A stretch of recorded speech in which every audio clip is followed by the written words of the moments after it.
Shalom, shalom. It's the brother Maccabee from GMS, Colorado. I'm just going to do another sit down here. But first and foremost, I'd like to give all praises unto Yahweh, Bahasham, Yahweh Shai. Alright, I want to say double honors unto the elders of GMS who have taught us this word.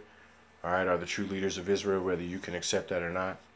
Okay, I'd like to also say shalom to all of the Akim who are out there pushing this word with truth and sincerity, all right, around the four corners of the earth, and to also to the sincere Akwath who are listening and learning. I'm just gonna get into some milk stuff here. Speaking on, man, who Esau is, man, because now that these Edomites are having a very difficult time being able to prove that we are not the sons of Isaac and Jacob, not the sons of Jacob, that they are now turning to this crazy madness in saying that Esau is not the Europeans, or Esau is not basically the white man. Esau is someone else. That's becoming the new argument. It's also been. This is prophecy as well, man. That you Edomites, your skirt's been lifted up. You're being shown as the vagabond and the criminal that you are. You trying to not, trying to control this narrative that you're not who you are, that you're someone else, that you're, that Edom is not you. All the finger pointing that you're doing now. You don't understand, man. This is gonna come upon you no matter what you do. All right. So let me find what I'm looking for here.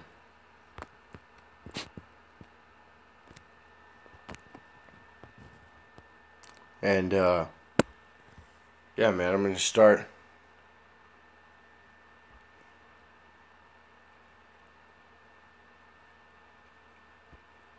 I'll start. We'll start at 21, man. Alright.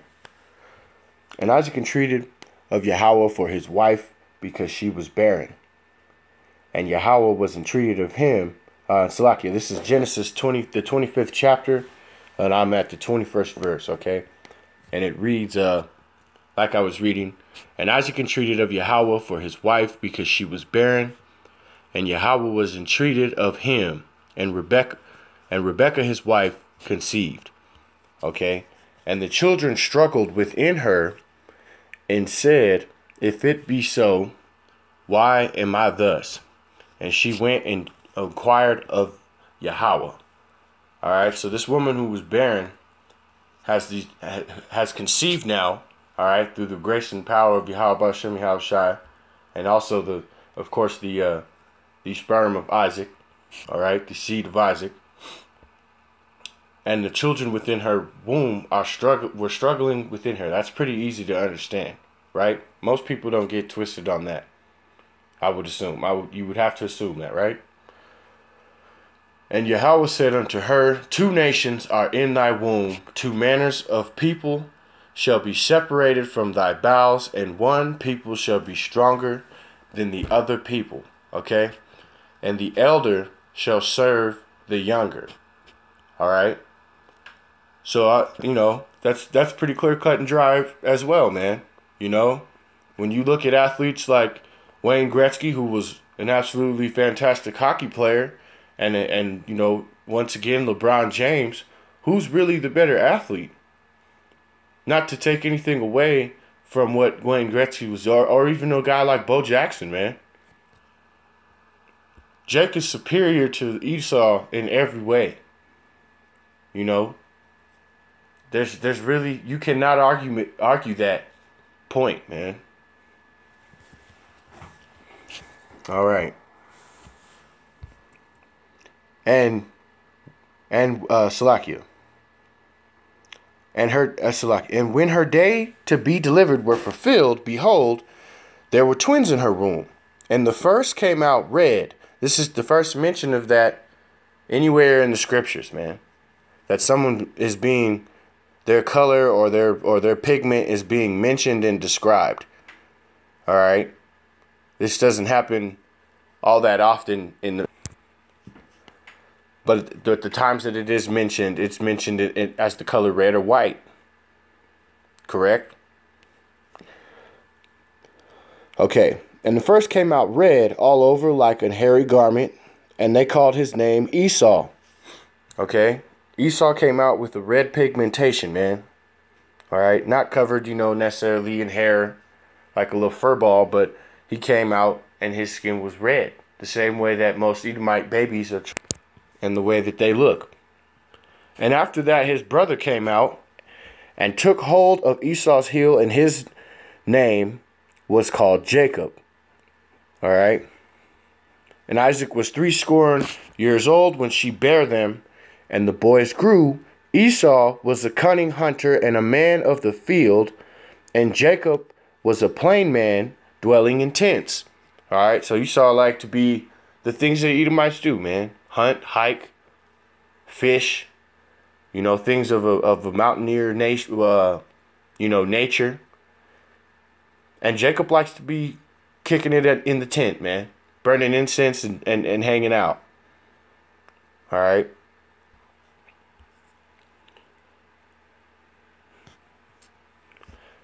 And we just read on, man. Throw some more milk in there. I guess we kill him with the milk. And Isaac loved Esau because he did eat of his venison, but Rebekah loved Jacob. And Jacob saw the pottage, and Esau came from the field, and he was faint.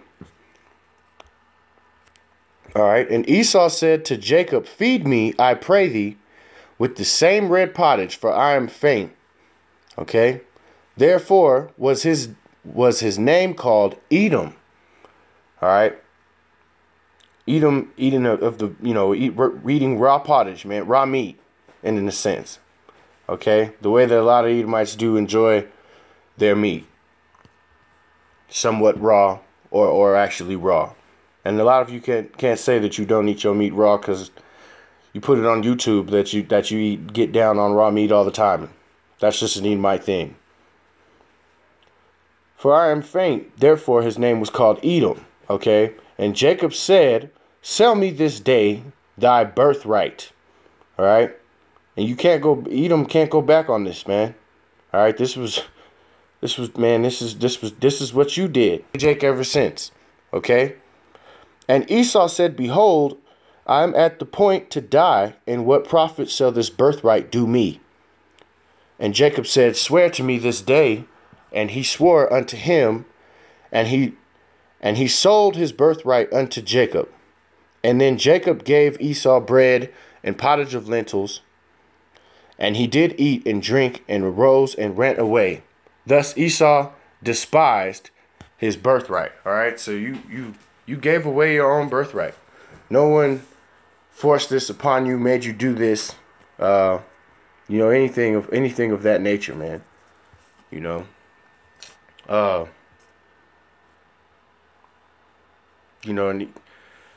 what other, Salaki, I'm reading over some notes I have written down here.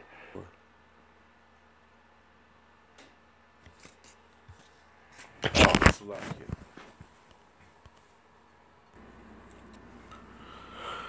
Salaki. Salaki. Okay, so I wanted to, I got a couple more minutes to work on this. I got to go in and work here shortly, but I've been kind of wanted to teach this piece about some of the prophecies of Edom for a long time, and I've never done it on any channel or live stream or anything of that matter, so I'll throw it in here.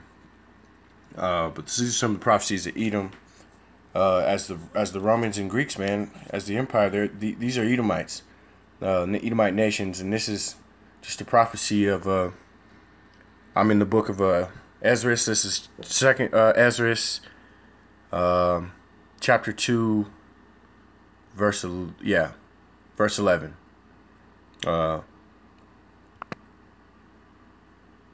Salakia, I'm in 2nd Ezra chapter 11. Salakia, at 1.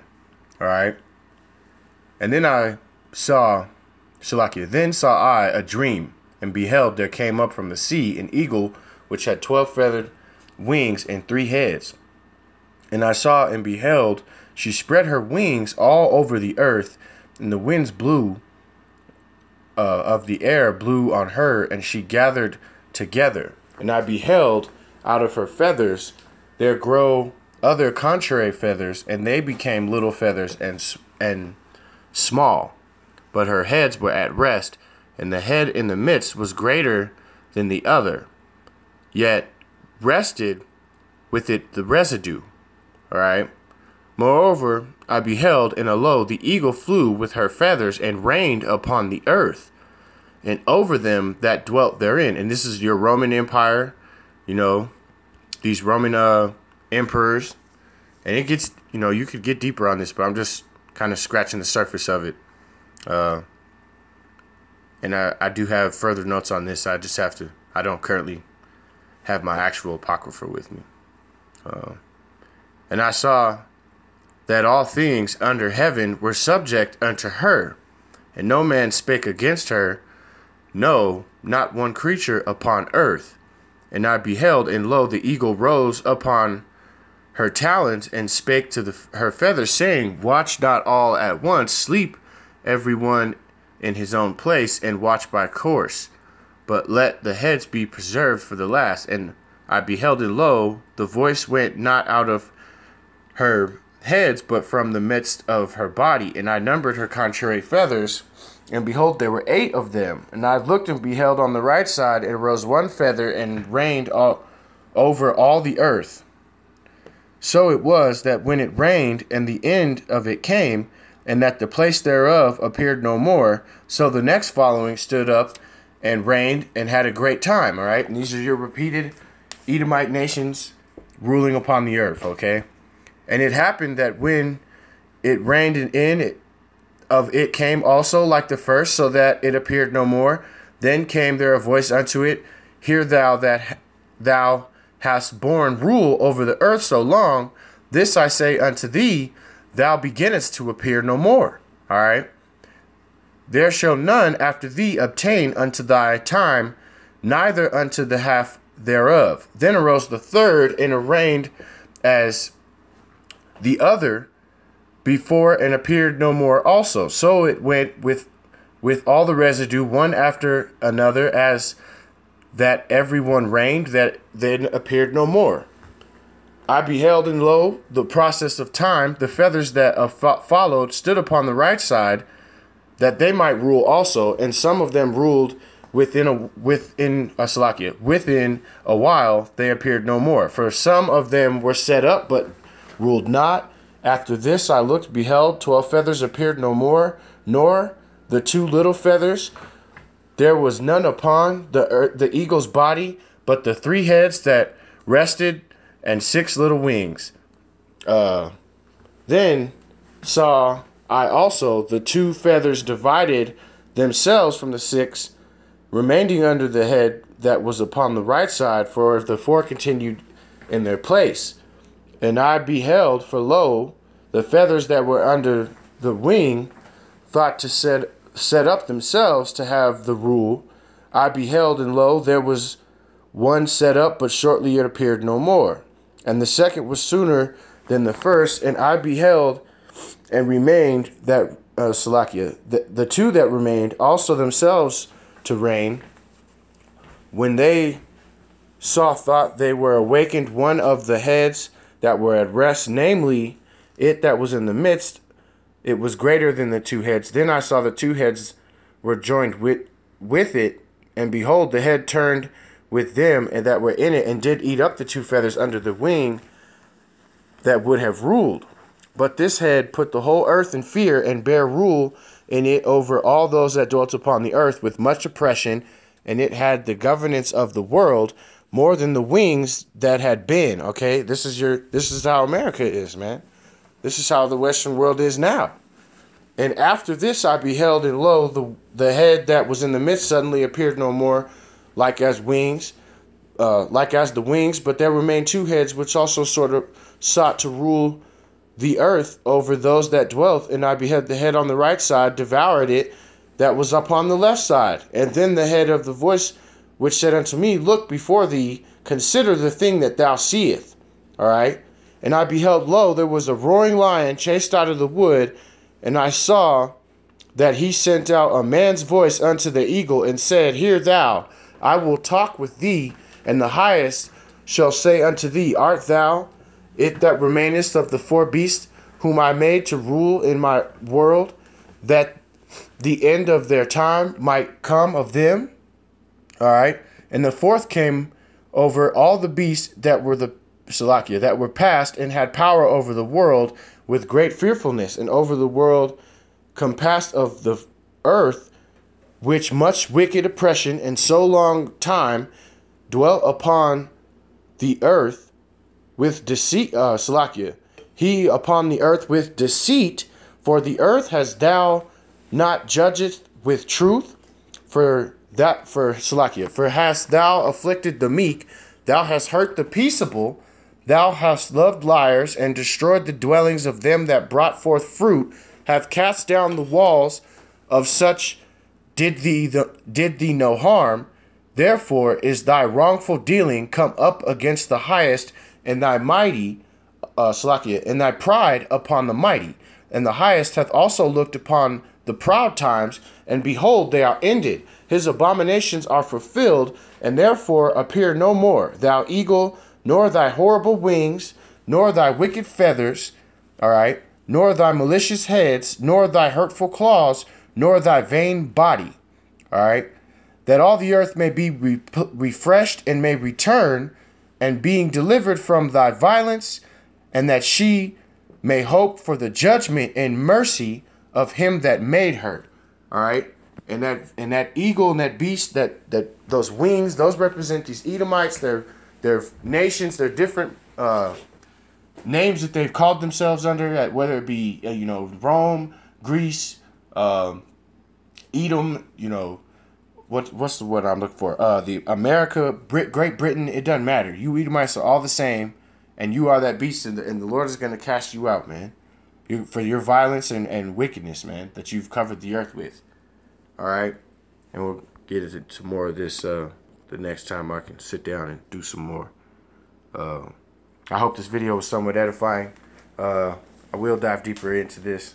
I like this specific topic anyway. So,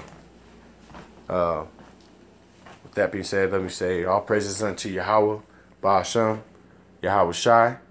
All right, double honors unto the elders of GMS who taught us this word, of the true leaders of Israel, whether you can accept that or not. And a sincere shalom to all the Akim who are pushing this word in truth and sincerity around the four corners of the earth. May you brothers endure and continue to push. All right. Shalom.